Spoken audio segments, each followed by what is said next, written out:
Congress is inching closer to avoiding a potential government shutdown. House Republicans narrowly passed a 6-month spending bill yesterday with just one Republican voting no. The bill now heads to the Senate, where it will need Democratic support to pass there. The deadline to reach an agreement is midnight on Friday. CBS News congressional reporter Taurean Small is on Capitol Hill.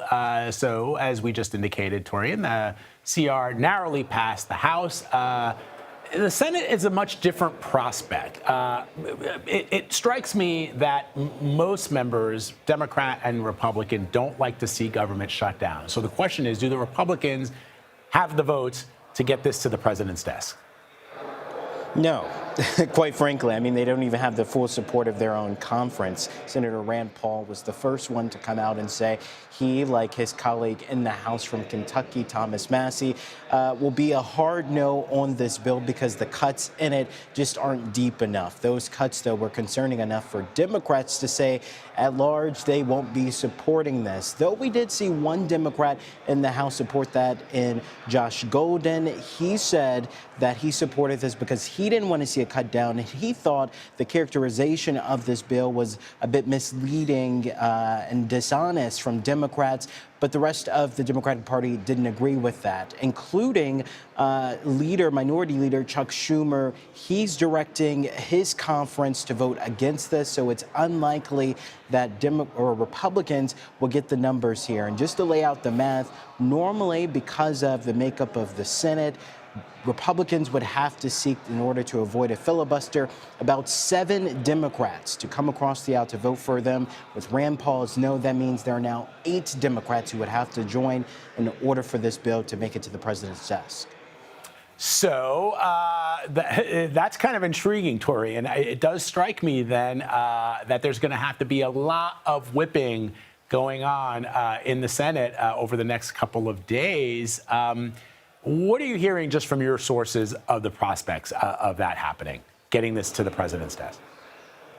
Yeah, it's quite clear that Republicans don't have the numbers. I mean, again, Rand Paul being the biggest person to say no. Senator Lisa Murkowski of Alaska also gave a floor speech yesterday saying that Republicans are facing, and I should say lawmakers, not just Republicans, but they're facing these two untenable scenarios. One in which the government shut down because they can't get consensus on this. And the other is a continuing resolution that she doesn't agree with because in her speech, she said it's pulling back, scaling back the progress that they have made throughout this appropriations process. So that's at least 2 either on the fence or no Republicans.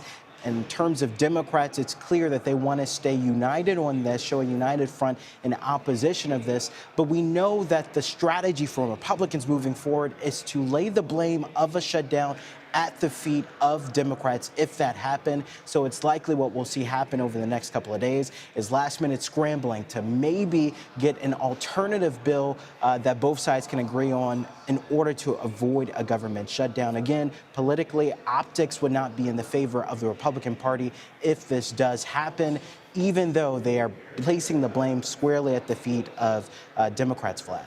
It would be interesting to see then, Torian, at the end of the day, because as you know, members of Congress are elected for 2 years, but in the Senate, it's 6 years. So who's up for re-election in the midterms and where do they stand when it comes to something like this? If they think that they can outlast Donald Trump, then maybe that factors into the calculus as well. So really, really interesting. All right, my friend, thank you very much. Well, let us know if you hear anything new.